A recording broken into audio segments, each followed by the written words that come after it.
할렐루야. 사랑하는 성도 여러분, 우리는 여전히 예배하는 예배자인 줄로 믿습니다. 우리는 여전히 예배하는 예배자인 줄로 믿습니다.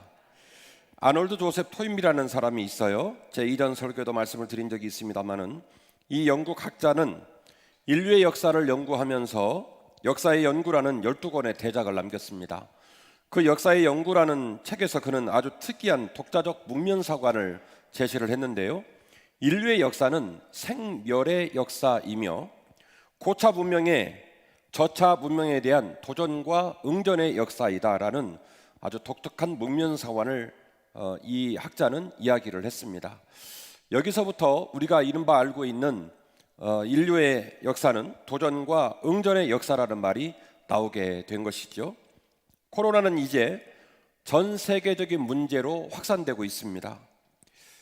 제일 심각한 이탈리아의 경우 어제 날짜 기준으로 확진자만 4만 7천 명, 그리고 사망자가 4천 명을 넘어가고 있는 초유의 사태가 우리 눈앞에 벌어지고 있습니다.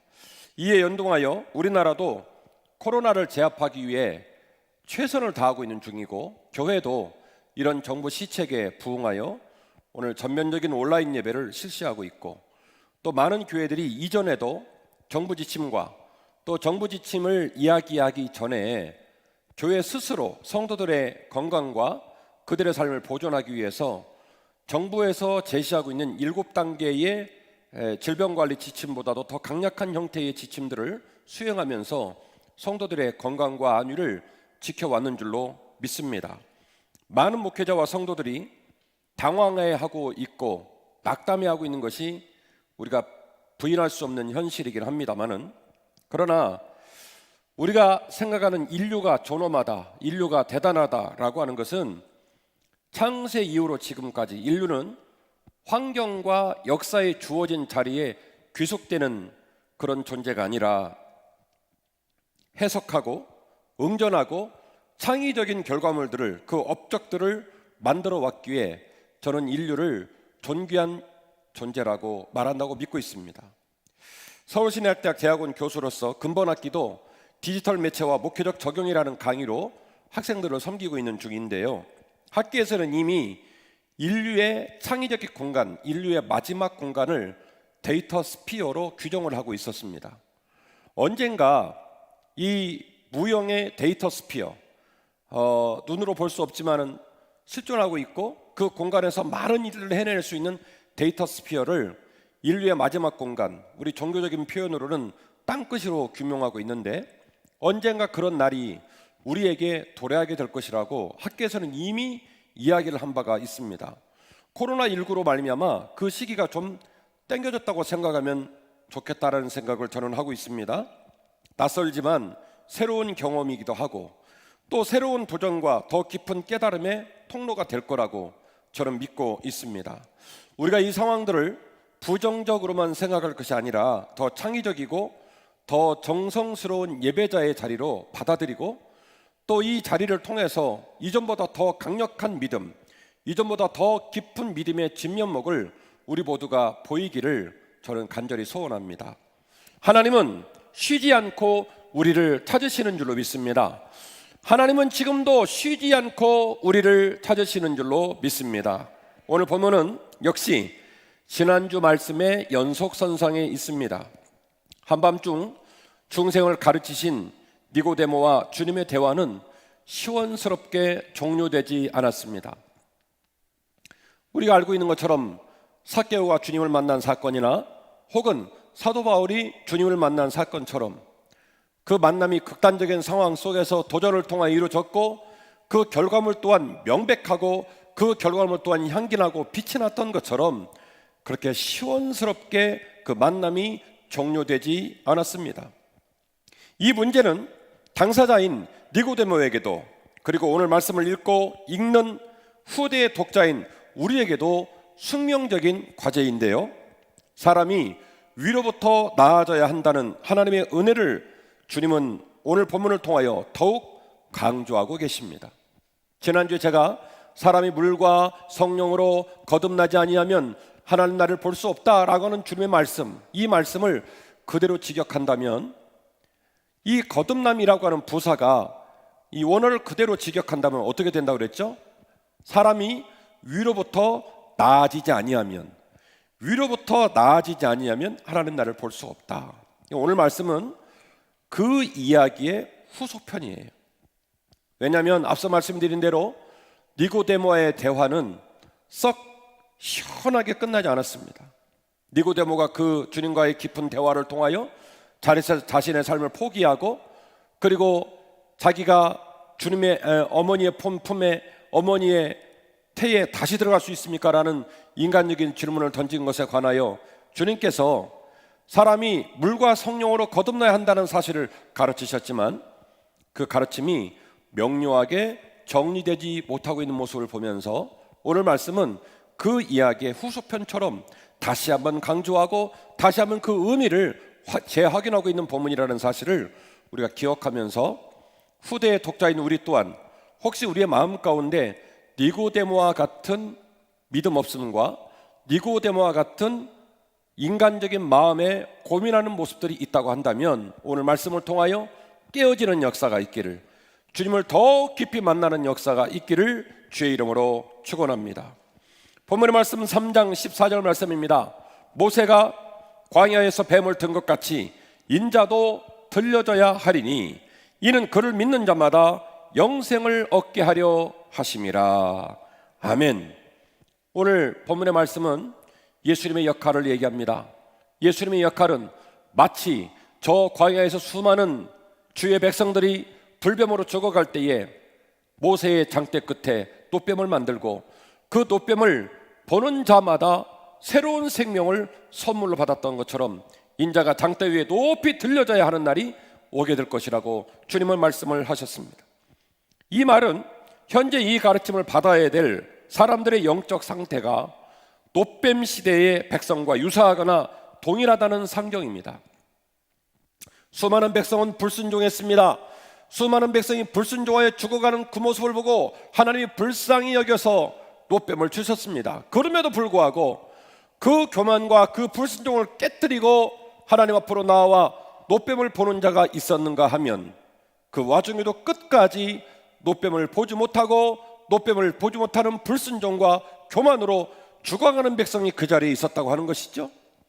오늘 주님께서 니고데모와의 대화의 끝에 이 이야기를 이어가고 있는 것은 오늘을 살아가는 예수님의 눈앞에 보인 니고데모와 무백성, 그리고 오늘 말씀을 읽고 있는 독자들 중에서도 놋뱀 시대와 동일한 상태에 놓인, 그런 영적 상태에 놓인 사람이 너무나 많다는 사실을 지적하고 있는 줄로 믿는 것입니다. 이들의 상태가 무엇입니까? 교만입니다. 그리고 자신들의 능력과 판단으로 이 땅을 이기려는 노력입니다. 주님께서 그 사실을 지적하고 있는 겁니다. 이 시대는 놋뱀을 예를 들어서 놋뱀을 통하여서 주님의 역할과 주님 앞에 선자들이 어떤 모습으로 주님을 바라보아야 하는지를 몸소 가르치고 계시다라고 하는 것입니다. 요한복음 3장 16절 말씀입니다. 하나님이 세상을 이처럼 사랑하사 독생자를 주셨으니 이는 그를 믿는 자마다 멸망하지 않고 영생을 얻게 하려 하심이라. 하나님이 그 아들을 세상에 보내신 것은 세상을 심판하려 하심이 아니요 그로 말미암아 세상이 구원을 받게 하려 하심이니라. 할렐루야. 16절과 17절 말씀은 우리 하나님의 불타는 마음을 이야기하고 있습니다. 우리 하나님의 뜨거운 마음을 이야기하고 있습니다. 우리 하나님의 애타는 그 백성을 향한 눈물과 그 백성을 향한 사랑을 명료하게 우리에게 들려주고 계십니다. 하나님께서 예수님을 이 세상에 보내신 이유는 딱 하나입니다. 저들을 사랑하시사, 저들을 끝까지 사랑하시사, 저들을 위대하게 사랑하시사 그를 믿는 자마다 멸망하지 않고 영생을 얻게 하려 하기 위하여, 심판을 받지 않게 하기 위하여 독생자 예수 그리스도를 이 세상에 보내셨다고 말씀하고 계신 겁니다. 범죄한 인간은 하나님의 도움이 없이 절대로 빛의 길을 걸어갈 수가 없습니다. 주님의 존재의 의미, 사역의 목적은 오직 하나, 그 백성을 심판 앞에 두지 않고 살리시는 것이 주님의 사역의 목적입니다. 주님의 존재의 의미입니다. 우리가 주님을 믿게 된 사건은 기적입니다. 우리의 신분 또한 오직 주의 은혜로 의의 사람이 될 수 있다는 것을 우리는 잊지 않으셔야 될 줄로 믿습니다. 그것이 바로 이른바 칭의의 은혜입니다. 교만하고 불순종하고 우리의 삶 자체가 죄 중에 놓여 있지만, 그러나 우리가 하나님의 거룩한 아들과 딸이 될 수 있는 유일한 길, 우리가 여전히 구원받을 수 있는 의의 길에 설 수 있는 유일한 은혜는 예수 그리스도의 피뿌림의 은혜이신 줄로 믿습니다. 우리가 죄인이지만, 우리가 부족하지만, 우리가 불순종하지만, 우리가 여전히 세상을 향하고 있지만, 오직 예수 그리스도의 은혜로 말미암아 그분이 내가 너를 거룩하다, 내가 너를 의롭다 칭함으로 말미암아 내가 너를 아들 삼았고 내가 너를 딸 삼았다 말씀하시는 그 주님의 부르심이 오직 의의 은혜인 줄로 믿는 것입니다. 따라서 우리의 삶의 방향과 에너지는 주님을 사랑하고 주님을 따름으로, 주님을 닮아감으로 이 과정에 우리의 삶의 빛깔이 달라져야 할 줄로 믿는 것입니다. 우리의 언어와 우리의 마음과 우리의 삶의 자리에 빛이 임하고, 누가 봐도 꽃이고 누가 봐도 튼실하며 풍성한 열매가 있는 생명의 길, 생명의 삶을 우리 모두가 살아가기를 주의 이름으로 축원합니다. 사랑하는 성도 여러분, 하나님은 지금도 끊임없이 우리를 찾고 계시는 줄로 믿습니다. 하나님은 우리가 절대로 스스로 빛의 길을 걸을 수 없다는 사실을 아시기에 당신의 아들 독자이신 예수 그리스도를 이 땅에 보내셔서 성육신하게 하셔서 우리의 영원한 구주가 되게 하셨고, 그분이 찾아오시고 그분이 이끌어 가시고 그분이 세워주심으로 말미암아 우리가 구원의 신분을 얻게 된 줄로 믿는 것입니다. 그러므로 하나님과 내가 만나는 자리는 믿음의 자리인 줄로 믿습니다. 하나님과 내가 만나는 자리, 하나님과 내가 만나는 자리가 어딜까? 하나님과 내가 만나는 자리가 가장 먼저 얘기할 수 있는 부분은 예배라고 얘기할 수 있죠. 맞는 얘기지만, 형태로 보면, 결과론적인 자리로 보면 그 말이 맞는 얘기지만 아니에요. 하나님과 내가 만나는 자리는 봉사의 자리, 헌신의 자리, 하나님과 내가 만나는 자리는 전도의 자리, 예물 드리는 자리, 우리가 여러 가지 자리로 표현할 수 있는데요, 하나님과 내가 만나는 자리의 가장 궁극적인 시발점, 가장 궁극적인 그 첫 단추가 어디냐를 제가 질문하고 있는 거예요. 하나님과 내가 만나는 자리의 첫 단추, 모든 건물을 지으려면 기초를 치고 그 밑에다가 그 건물의 기초를 다져야 건물을 올릴 수 있습니다. 예배를 통해 만나죠, 예물을 통해 만나죠, 봉사를 통해 만나죠, 전도를 통해 만나죠, 사역을 통해 만나죠.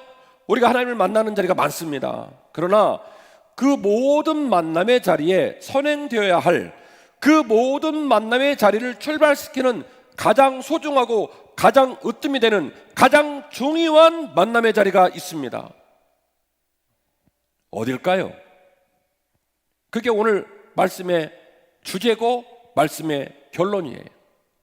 하나님과 내가 만나는 자리는 믿음의 자리인 줄로 믿습니다. 하나님과 내가 만나는 자리는 믿음의 자리인 줄로 믿습니다. 그 믿음의 자리에서부터 하나님과의 나의 만남의 시발점, 하나님과의 나의 만남의 첫 단추가 끼워지는 거예요. 이 믿음의 첫 단추가 끼워지지 못한 채로 어떤 사람은 예배할 수 있습니다. 어떤 사람은 예물을 드릴 수 있습니다. 어떤 사람은 봉사할 수 있습니다. 어떤 사람은 전도할 수 있습니다. 그러나 이 모든 행위와 이 모든 만남이라고 믿고 있는 인간적인 신념은 우리가 주님과 인격적으로 만나지 못하고 믿음으로 만나지 못한 채로 이야기하는 신념은 다 부질없는 한여름밤의 꿈에 지나지 않아요. 능력이 될 수 없습니다. 빛이 발할 겁니다. 시간이 지나갈수록 회의가 찾아오고, 시간이 지나갈수록 눌리고, 시간이 지나갈수록 그의 삶은 아름다운 빛깔을 낼 수가 없습니다. 왜요? 그 안에 예수 그리스도의 은총이 임하지 못하기 때문에 그렇습니다. 하나님과 내가 만나는 자리, 하나님과 내가 만나는 자리의 가장 중요한 출발점, 가장 중요한 첫 단추는 바로 믿음의 자리입니다. 오늘 본문에서 우리가 끝까지 놓치지 말아야 될 중요한 단어가 있습니다. 바로 믿는 자라는 단어입니다. 바로 이 믿는 자라고 하는 주도적이고 책임적인 말입니다. 믿는 자, 믿는 자. 성경 말씀을 해석할 때 그래서 목회자의 역할이 중요해요. 어떤 부분은 우리가 우리의 자존감과 우리의 역할과 우리의 의지를 내려놓고 전적으로 하나님께 의존해야 되는, 성경을 읽어가고 이해함에 있어서 그런 태도로 우리가 접근해야 될 본문이 있는가 하면, 어떤 본문은 하나님께서 우리를 하나님보다 하등한 존재로 지으시지 아니하시고 당신이 자유하시고 당신이 온전하신 것처럼 하나님 아버지의 형상을 따라 지은 우리, 다시 말씀드리면 거절하고 불순종하고 그리고 하나님을 핍박할 수 있는 가능성까지 우리 안에 담겨진 인간의 자유의지, 가장 고귀하고 가장 아름다운 선택의 에너지, 그 자유함의 에너지를 스스로 작동시켜서 하나님을 영화롭게 하고 하나님을 높이고 하나님을 사랑할 수 있는 결단이 우리 모두에게 꼭 필요하더라는 거예요. 한국 개신교회가 예수 그리스도의 피값의 은혜로 말미암아 이 땅의 모든 인류에게 구속의 은혜가 임하였고, 예수님이 이 세상을 너무너무 사랑하시기에 그 사랑으로 모든 구원이 이루어졌다는 총론적인 얘기를 지나치게 강조하다가 놓쳐버린 게 있어요. 그것은 그분의 부름 앞에 우리가 인격적으로 반응하고 그분의 부름 앞에 우리가 자주적이고 인격적이고 뜻을 다하여 순종하는 결단이 필요하다는 사실들을 약화시키고 있는 우가 있다는 것을 저는 바라보게 됩니다. 그래서 오늘 본문의 말씀을 통해 우리 모두가 주목해야 될 단어가 있습니다. 그것은 바로 믿는 자라는 단어입니다. 믿는 자. 18절 말씀입니다. 그를 믿는 자는, 그를 믿는 자는, 선행 9절은 말합니다. 하나님이 세상을 이처럼 사랑하사 독생자를 주셨으니 이는 그를 믿는 자마다 멸망하지 않고 영생을 얻게 하려 함이라. 하나님께서 세상을 사랑하셨습니다. 하나님께서 세상에 있는 모든 인류를 살리기를 원하셨습니다. 그래서 그의 독생자 예수 그리스도를 조금도 아깝게 여기지 아니하시고 이 땅에 선물로 보내셨습니다. 그리고 그 본문의 말씀 가운데 계속 등장되고 있는 인간의 책임과 인간의 반응과 인간의 영적 결단을 요구하는 단어가 있습니다. 그것은 바로 믿는 자라는 단어입니다. 그를 믿는 자마다. 18절, 그를 믿는 자는 심판을 받지 아니하는 것이요. 또한 반대되는 단어가 나오죠. 이제는 무슨 단어예요? 앞에 나오는 믿는 자를 반대하고 있는 믿지 아니하는 자. 그를 믿지 아니하는 자는 하나님의 독생자의 이름을 믿지 아니함으로 벌써 심판을 받은 것이니라. 왜 우리가 자기를 부인하고 왜 우리가 하나님의 부르심과 역사에 최선을 다해 반응해야 하는가? 왜 우리가 우리의 신분이 죄인인 것을 고백하며 자기를 부인하고 자기를 깨뜨리고 하나님의 부름 앞에 인격적이고 전인적이고 최선을 다해 반응해야 하는가? 19절에서 21절 말씀 가운데 그 답이 나와 있습니다. 우리의 영적 상태와 재증상을 낱낱이 고발하고 있습니다. 19절 말씀, 빛이 이 세상에 왔으되 사람들이 악함으로 이 빛을 미워했다. 20절, 그 이유는 그 빛 때문에 그들의 악이 드러날까 하여 빛을 미워하였다. 21절, 진리를 따르는 자는 반드시 빛으로 나오나니 이는 그가 하나님 안에서 행한 것을 나타내려 함이니라. 할렐루야. 빛이 이 세상에 왔습니다. 빛이 오니 당연히 어두움이 드러나게 되죠. 제가 이전 설교를 통해서도 말씀을 드렸습니다마는 분주하게 살다가 가끔 선한 양심이 작동되어서 아내를 돕고 싶은 마음이 들어서, 그래서 그런 날은 작정하고 청소를 하니까 일단은 청소를 한다고 다 해놓고 좀 부족하다 생각이 돼서 창문을 활짝 열면 들어오지 못했던 빛이 바깥에서 안으로 쫙 들어옵니다. 여러분도 한 번씩 해보셨을 거예요. 나름대로 청소기를 돌리고 청소를 잘 해놨는데요, 창문을 딱 열고 빛이 쫙 들어오면 그 빛이 실내로 쫙 들어올 때 빛이 보입니다. 그런데요, 그 비친 그 공간을 보면은 눈 뜨고 못 봅니다. 일단은 뭐가 날아다녀요. 뭐가 막 날아다니는데 뭐죠? 먼지예요. 푸른 먼지가 날아다니고요. 그리고 빛이 들어오기 전에는 깨끗하다고 여겼고 멀쩡하다고 여겼고 정상이라고 여겼던 그 자료들이 드러나기 시작합니다. 우리는 인생을 살다가 자기 의라고 하는 손전등 같은 빛을 봐요. 내 생각, 내 뜻, 내 가치관, 내 삶의 자리에 수고와 애씀, 마치 손전등 같은 빛을 가지고 자존감을 이야기하고 삶의 바름을 이야기하고, 그리고 그 기준에 비추어서 심지어는 내 삶은 문제가 없다, 이 정도면 합격이다 라고까지 진도를 나가는 경우가 있습니다. 그러나 진정한 빛이 들어오면, 강력하신 하나님의 아들 예수 그리스도의 빛이 우리 안에 들어오면, 우리 안에 숨겨진 있음에도 불구하고 부정하고 인정하지 않았던 더럽고 추악한 죄악들이 그 빛 앞에 드러나기 시작합니다. 그래서 본문의 말씀 19절에서 21절 말씀은 이야기하고 있는 겁니다. 우리의 영적인 상태와 재정상은 세상에 빛이 왔지만 사람들은 악함으로 그 빛을 미워했다는 거예요.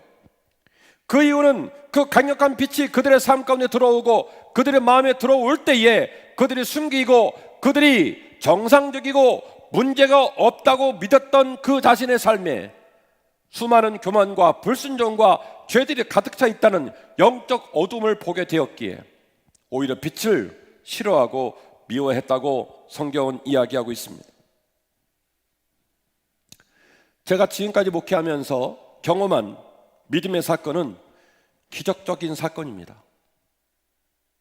우리 교회에서 목회를 할 때도 어떤 신자의 경우에는 이분은 참 믿음 생활 잘하겠다, 이분은 굉장히 믿음에 대해서 진도를 나름대로 잘 나가겠다라고 생각한 신자가 믿음의 진도를 못 나가는 경우를 또 보고요, 어떤 경우는 제가 세가족 교육을 하고 그리고 말씀을 증거할 때도 말씀을 잘 잡수는지 말씀에 반응이 있는지 잘 확인이 되지 않아서 이분은 바늘로 찔러도 바늘 한 방울, 피 한 방울 안 나오겠다 싶은 성도가 있기도 하는데, 놀라운 사실은 믿음의 반응의 양상이 너무 다르더라는 거예요.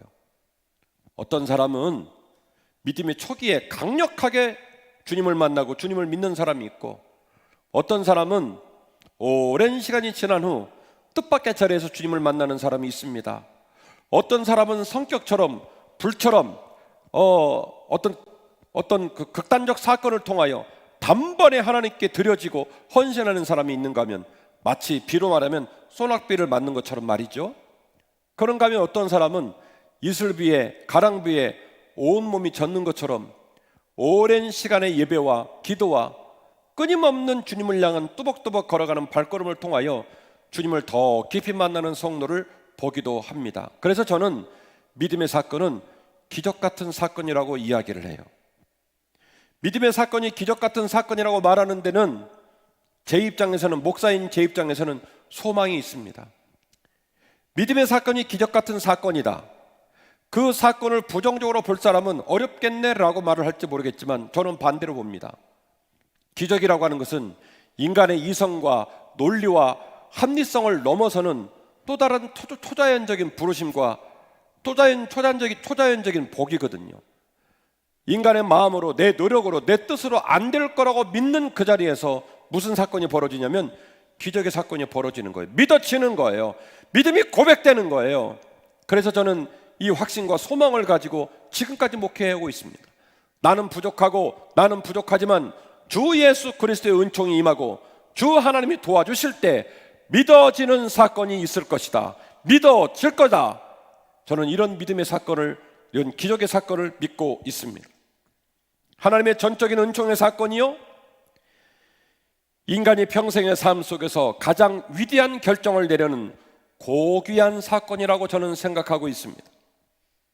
저는 확실히 믿고 확실히 알고 25년의 목회 노정에서 너무나 많이 보고 너무나 많이 경험했습니다. 하나님은 처음 죄로 말미암아 잃어버리셨던 아담과 하와를 찾으신 이유, 지금도 여전히 잃어버린 당신의 자녀를 애타게 찾고 계십니다. 아담과 하와가 하나님과의 약속을 저버리고 범죄함으로 말미암아 도망다니기 시작했습니다. 가장 아름다웠고 가장 복되었던 축복의 땅에서 하나님 아버지의 얼굴을 볼까봐 이 나무 저 나무 그늘로 도망다니면서 하나님의 등을 보이기 시작했습니다. 인간적인 마음으로는 그보다 더 괘씸한 마음이 있겠습니까마는 우리가 잘 알고 있는 것처럼 하나님께서 아담과 하와를 찾으셨어요. 아담아, 하와야 이놈아, 너 어디 있어? 너 어디 있느냐? 아들, 딸, 너 어디 있어?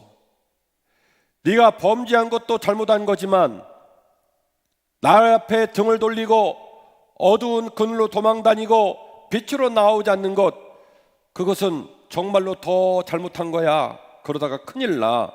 그래서 하나님께서 아담과 하와를 찾아와 주셨어요. 잘 아시는 것처럼 나뭇잎으로 치마를 해입은 그들에게 가죽옷을 해입히시고 자녀를 낳게 하고 그들을 복주셨어요. 범죄했음에도 불구하고 그 범죄함의 죄책을 지고 있지만 그 죄책을 지면서도 너무 깨지지 않고 너무 버림받지 않도록 그 백성을 배려하셨단 말이에요. 끝까지 사랑하셨단 말이에요. 저는 믿습니다. 아담과 하와 이후로 지금까지도 하나님은, 주님은 우리를 찾아다니십니다. 산으로 들로 강으로 지금도 여전히 우리를 찾아다니십니다. 사랑하는 아들아, 사랑하는 딸아, 내가 어디에 있느냐? 내가 어디에 있느냐? 오늘 이 아침에 이 귀한 하나님의 목소리가 우리 귀에 들려지기를 주의 이름으로 축원합니다. 주의 이름으로 축원합니다. 하나님과 내가 만나는 자리, 하나님과 내가 만나는 자리는 믿음의 자리입니다. 믿음의 자리에서 만나시는 거예요. 우리 인간은 하나님의 형상과 자유의지를 가진 존엄적인 존재입니다. 항상 우리의 마음과 뜻과 결단의 에너지를 하나님을 향해 정향하고 또한 정진함으로 결단해야 한다는 사실을 오늘 우리가 꼭 기억하셔야 될 줄로 믿습니다. 오늘 본문의 말씀에 등장되는 키워드가 있다고 그랬죠? 뭐라고 그랬죠? 믿는 자. 믿는 자. 우리 안에 하나님의 존엄이 있습니다. 우리 안에 하나님의 형상이 있습니다. 우리 안에 하나님께 주신 거룩한 자유의지가 있습니다. 주께서 우리를 찾아다니시고 주께서 우리를 지금도 간절히 부르실 때에 네 주님, 내가 여기 있나이다. 주님, 내가 여기 있나이다. 나로 하여금 믿어지게 하옵소서. 나로 하여금 믿을 수 있도록 은혜를 허락하여 주옵소서. 목사님 말씀하신 기적의 사건이 내게도 일어나게 하옵소서. 우리의 자유의지를 향하여 이 땅의 모든 백성이 들을 수 있는 큰 목소리로 고백하는 역사가 우리 모두에게 있기를 원합니다. 주여 나를 굽어 살펴주소서. 주여 나를 사랑하여 주소서. 주여 나로 하여금 믿어지는 역사가 나타나게 하옵소서. 저를 믿는 자마다 멸망치 않고 영생을 얻게 하려 하심이라. 저를 믿는 자는 심판을 받지 않게 하려 하심이라. 하나님께서 독생자를 보내신 이유입니다. 아담과 하와 이후로 지금까지 우리를 찾으시는 하나님, 예수 그리스도의 그 애절하신 목소리와 예수 그리스도의 거룩한 길을 통하여 지금도 우리를 찾고 계십니다. 그를 믿는 자, 그를 믿는 자 영생을 얻게 하실 겁니다. 그를 믿는 자 심판 앞에 서지 않게 하실 줄로 믿습니다. 하나님은 이 세상을 이처럼 사랑하사 독생자를 아끼지 않으셨고 우리가 지금도 영생을 얻기를 간절히 원하고 계시며 우리가 부르심과 일하심과 역사하심에 노출되고 깨달아지며 우리 또한 인격적이고 전인적인 믿음의 자리에서 반드시 하나님을 만나야 한다는 것을 우리 모두는 잊지 말아야 할 줄로 믿습니다. 사람은 물과 성령으로 거듭나지 아니하면 절대로 하나님 나라를 볼 수가 없습니다. 우리는 오직 믿음의 자리에서 살아계신 하나님을 인격적으로 만나게 될 줄로 믿습니다. 오늘 말씀 제목은 하나님과 내가 만나는 자리였습니다. 스스로 말하지는 않았지만 우리는 때로로 예배하며 봉사하며 셀레브 드리며 믿음의 권속들과 교제하고 담소를 나누며 우리 스스로가 믿음이 있다, 우리 스스로가 믿음의 사람이다라고 착각할 수 있습니다. 아니요. 그 모든 믿음의 자리, 그 모든 예배함, 그 모든 하나님을 만나는 자리의 확신은 어디서 출발되어야 하냐면, 어디서 첫 단추를 끼어야 하냐면 바로 믿음의 자리에서 첫 단추를 끼는 거예요. 오늘 본문의 말씀의 키워드 뭐요? 믿는 자. 하나님께서 우리에게 주신 전인적인 자유함과 자유의지와 그리고 결단을 통하여 예수 그리스도를 믿으시기를 바랍니다. 예수 그리스도를 사랑하시기를 바랍니다. 예수 그리스도와 함께 우리의 남은 삶이 주의 영광으로 찬란하게 빛나며 풍성한 열매를 맺는 소중한 복된 삶을 살아가는 저와 여러분이 되시기를 주의 이름으로 축원합니다.